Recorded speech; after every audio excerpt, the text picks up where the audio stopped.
Among those great personalities who with their feats have marked entire historical stages in their countries of origin, one cannot overlook the admired and controversial General Julio Argentino Roca.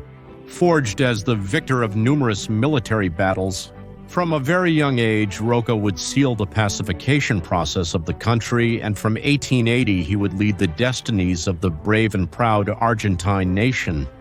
For more than 3 decades, he directed the controversial conquest of the desert and other military campaigns, which gave Argentina more than double the territory it had at that time, and won its current geographical wealth, with Patagonia. From Argentina, fragmented by partisan and Montonera struggles, to becoming Argentina, which for several decades was the most prosperous and orderly country in the region, with the highest European immigration and agricultural expansion.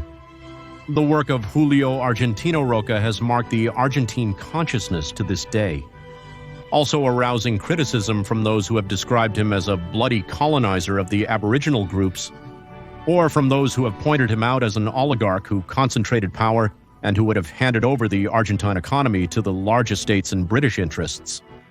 As always, history is more interesting and varied than it seems, and today we are going to learn about the fascinating life of one of the fathers of modern Argentina. This is Ronaldo Carrillo from the New Encyclopedia, reminding you that your support is vital for us to continue this work. Simply by leaving your comments, liking this video, and sharing the material with all your acquaintances. Below you can also find a link to the Patreon, where any collaboration is more than welcome. Without anything else to add, let's get started.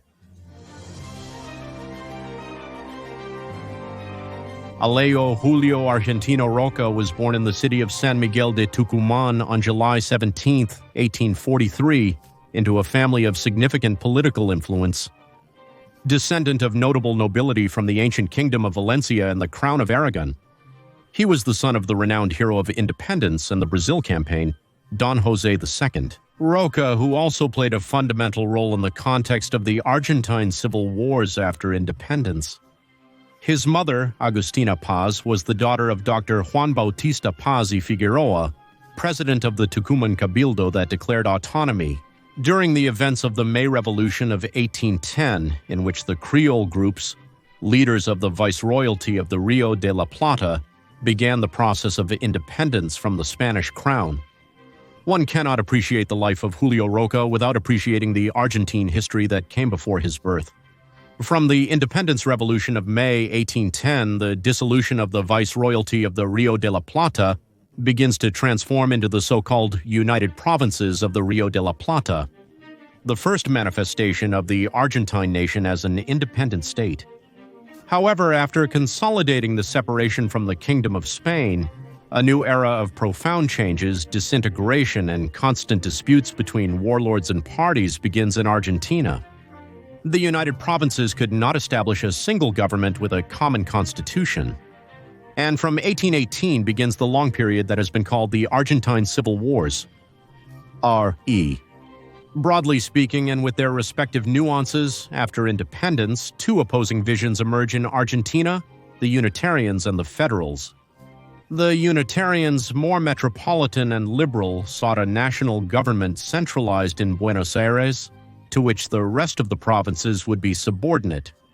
On the other hand, the Federals, who were more rural and traditional, sought broad autonomy for the provinces that would be integrated into a confederation, but each would have its own government and constitution. This initial conflict led to an open civil war between Unitarians and Federalists from 1828 to 1831, in which the Federalists won, consolidating their power. With the formation of the Argentine Confederation, which was under the leadership of the meritorious General Don Juan Manuel de Rosas, Juan Manuel de Rosas manages to pacify and unify de facto the Argentine state under this confederation. But after 20 years of this new national stability and amidst internal struggles among the Federalists, Rosas would be overthrown in 1852 by the Federalist José de Urquiza, who would take the reins of the Confederation. Rosas was overthrown in 1852. Thus begins the so-called process of national organization, which would last until the arrival of Roca to power, as we will see later. Returning to 1853. Under General Urquiza, a new constitution is approved that leads to the secession of the province of Buenos Aires from the Argentine Confederation. The independent state of Buenos Aires is established in 1853, and this begins a new era of conflict and wars between Unitarians, Federals, and various currents of the country, without Argentina finally consolidating as a single state. Returning to the protagonist of our story, it is in this context that, as we said, in 1843, Julio Argentino Roca would be born in the province of Tucumán as a citizen of the Argentine Confederation, being the fifth of 8 children of a respected military man from the federal side. His childhood would also be marked by the early death of his beloved mother when he was just 12 years old. Young Julio would inherit his mother Agustina's fine facial features and his father's hazel eyes. He had a countenance of irony and insight, a fact that would be reflected when he entered school at the age of 5. He would earn the nickname of Little Fox for his agility and cunning in games and pranks, a mark of a raptor, intelligence that would distinguish him in his adult life, when as president of the nation he won the nickname, no longer as Little Fox but as Fox for his cunning ability for alliances and power plays. Returning to 1857. The young Little Fox enters the so-called Uruguay College, located in Argentina, where he studies with warm approval from his military professor. Upon turning 15, Julio joins the 1st Artillery Regiment of the Confederation Army with the rank of ensign, to later be promoted to 2nd lieutenant in 1859. By October of that year, during a new war between the Argentine Confederation and the province of Buenos Aires, Julio volunteers for the war despite the opposition of the school principal due to Julio's youth.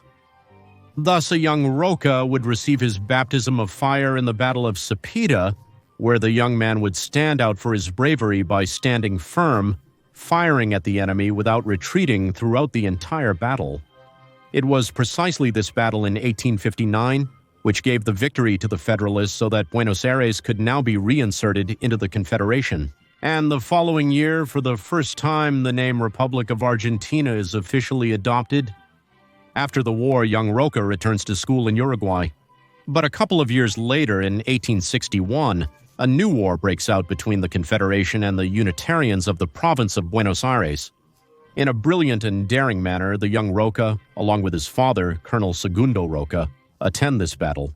But despite the efforts, the Confederation Army is forced to retreat amidst the chaotic dispersion.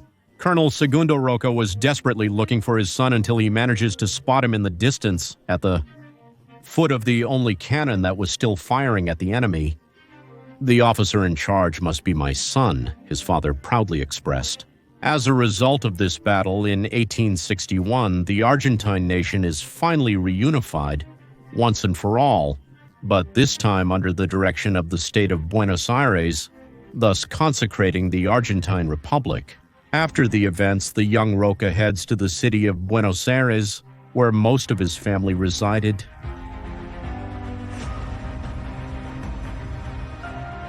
Sometime later, Lieutenant Roca heads again to La Llanura to participate in the execution of a plan to subdue the rebel Montoneros of Chaco, who did not recognize the central government. He is promoted to captain in 1864, and his stay in the Andes coincides with the declaration of war by Argentina, Brazil, and Uruguay against Paraguay in 1865. A bloody conflict that would later be known as the War of the Triple Alliance, where the Allies invade Paraguay to overthrow President Solano Lopez. The young Captain Roca joins the vanguard of the army, accompanied by his father, risking his life in the heat of the battle. Roca's feats during these battles would earn him a new promotion as a major. But after celebrating the victories, his father, Colonel José II Roca, suddenly passed away in the camp in 1866.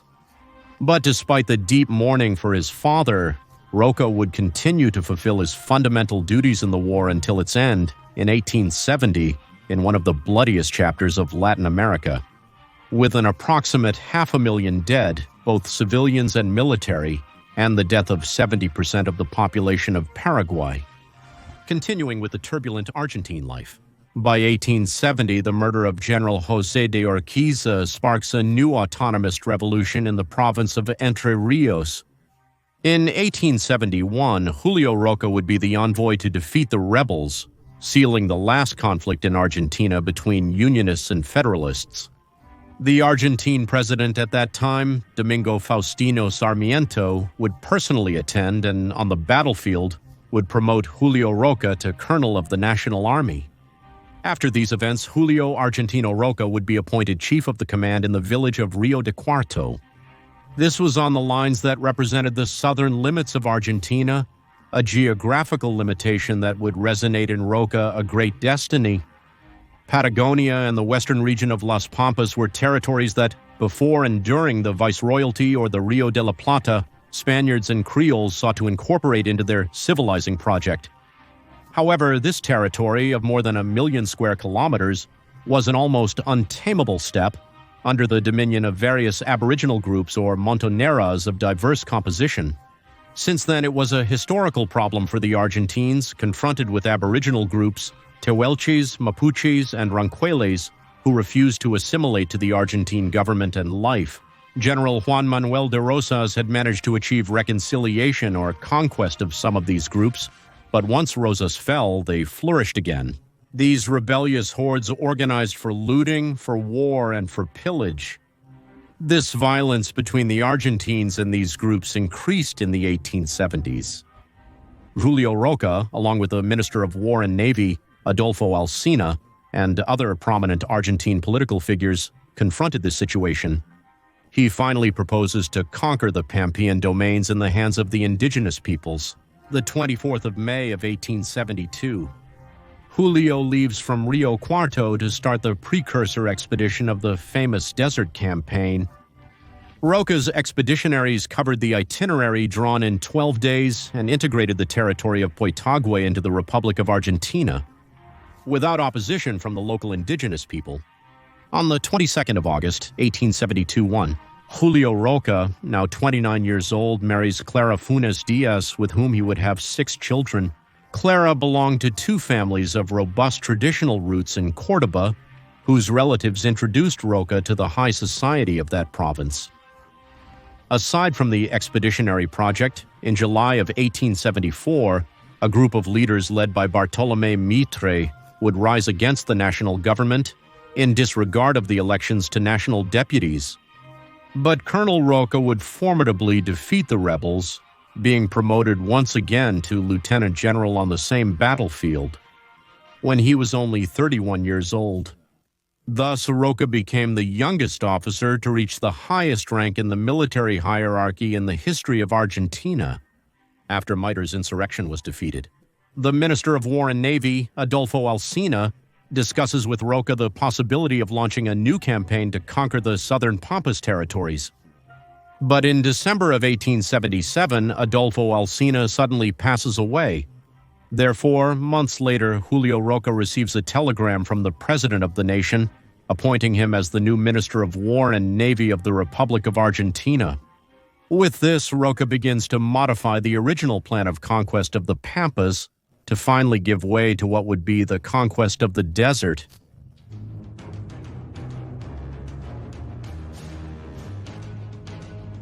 By 1878, the Argentine Congress approves the new plan and with it the occupation of the Rio Negro.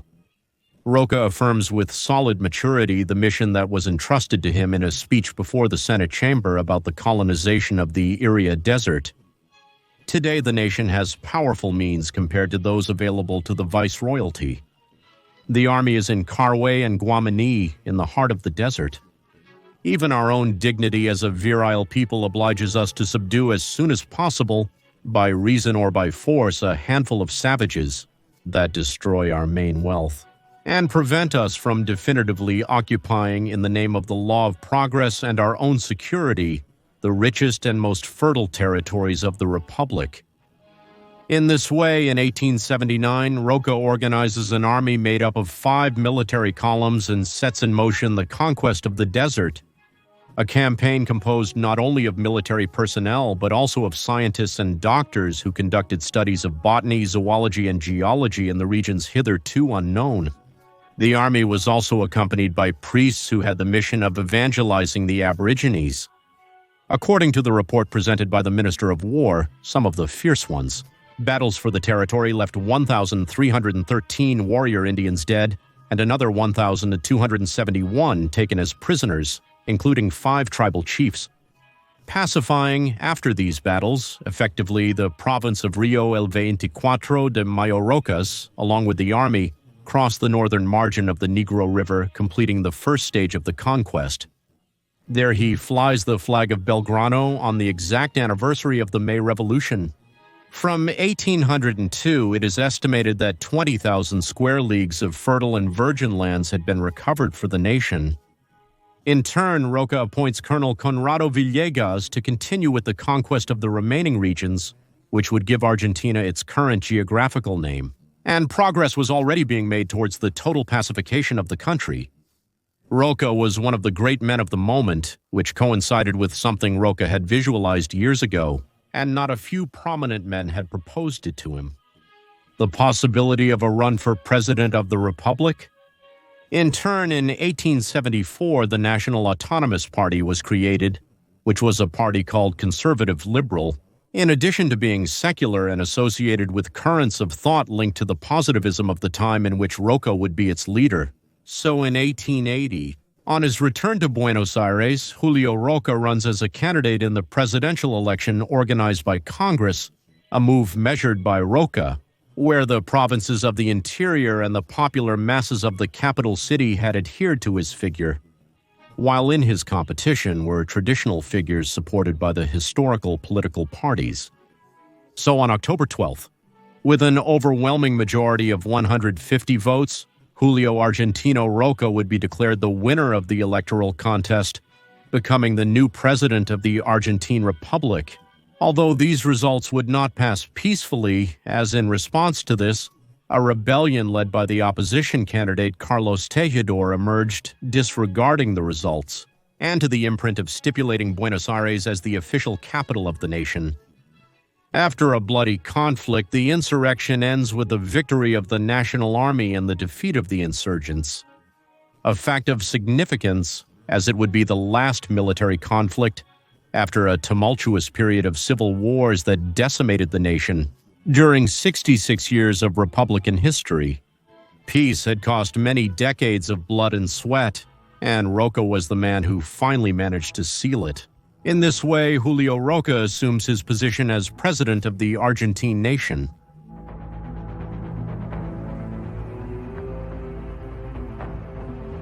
The presidency of Julio Roca would lead Argentina through a series of profound transformations, steering it towards modernization in all fields of its national life.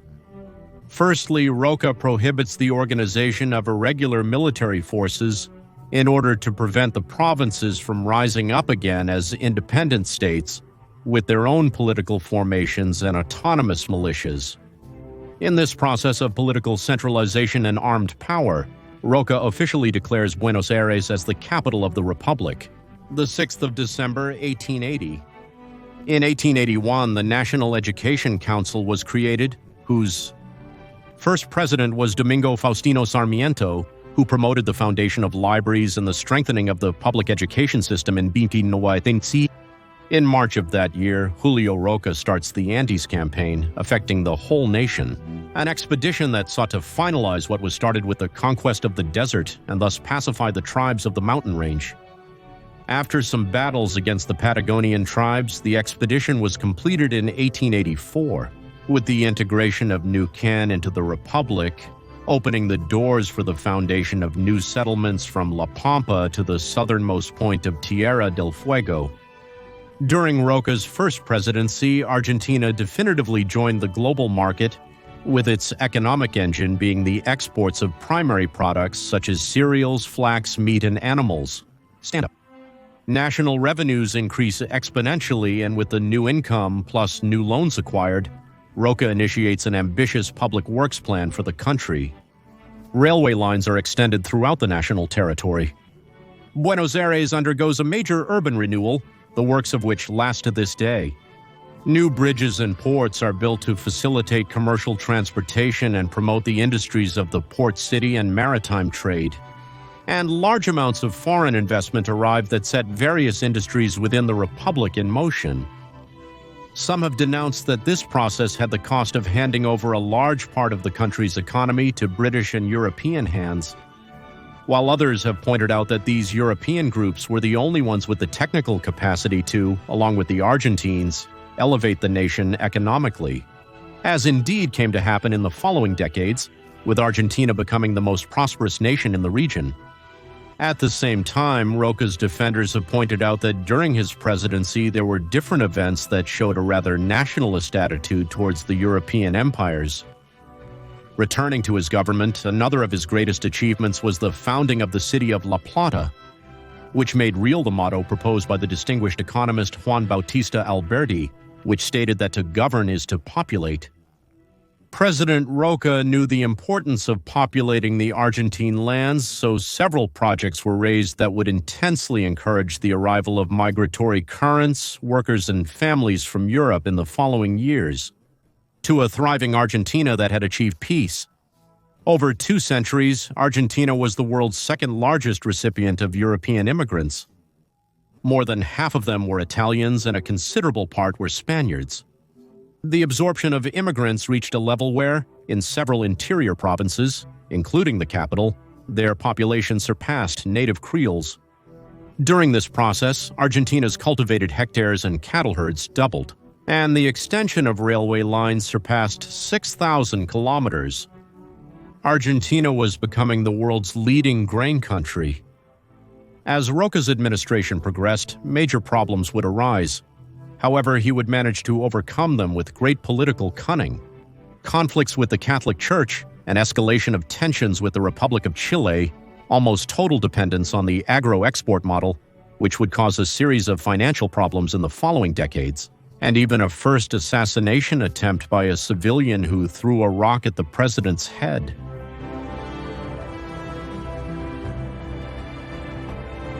But beyond the challenges, Julio Roca manages to consolidate a modern and capable national state.